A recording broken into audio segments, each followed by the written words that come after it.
আমরা যারা extreme user তারা বাইকের পিছনে ব্যাগ রাখার সময় বিভিন্ন প্রকার সমস্যার সম্মুখীন হই।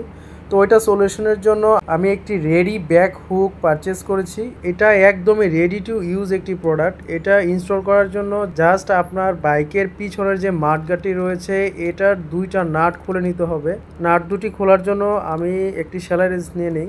তো আমি সেলাই রেঞ্চ দিয়ে ট্রাই করার পর এটা গ্রিপ পাচ্ছিল না। পরবর্তীতে আমি বাইকের সাথে থাকা টুল বক্স থেকে একটি ডালি নিয়ে নেই। ডালি নিয়ে খুব সতর্কতার সহিত এটা খুলি।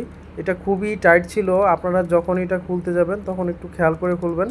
তো এটা খোলার পর খুব ইজিলি এখানে এটা সেট হয়ে যাবে। তো ব্যাক হুকটি এখানে সুন্দরভাবে বসিয়ে নাট দুটি খুব ভালোভাবে টাইট দিলেই হুকটি সেট হয়ে যাবে। তো আপনারা চাইলেই আমার মতো এভাবে নিজেই নিজের ব্যাক হুকটি খুব ইজিলি ইনস্টল করে নিতে পারেন। ব্যাক হুকটি ইনস্টল করা খুবই ইজি এবং এটি একটি ইউজফুল পার্টস। বাইকটিতে আপনার প্রয়োজনীয় মালামাল ক্যারি করার জন্য খুবই কাজে দিবে। ব্যাক হুকটি আমি 300 টাকা দিয়ে পারচেস করেছিলাম। আপনারাও চাইলে এটি পারচেস করে আপনার বাইকটিতে ইনস্টল করে নিতে পারেন। আর হ্যাঁ, এটি কিন্তু শুধুমাত্র হিরো এক্সট্রিম 125R বাইকটির জন্য তৈরি করা। এটি আপনি আপনার নিকটস্থ স্পেয়ার পার্টসের দোকান থেকে সংগ্রহ করতে পারেন। আমি অবশ্য ঢাকা থেকে সংগ্রহ করেছিলাম।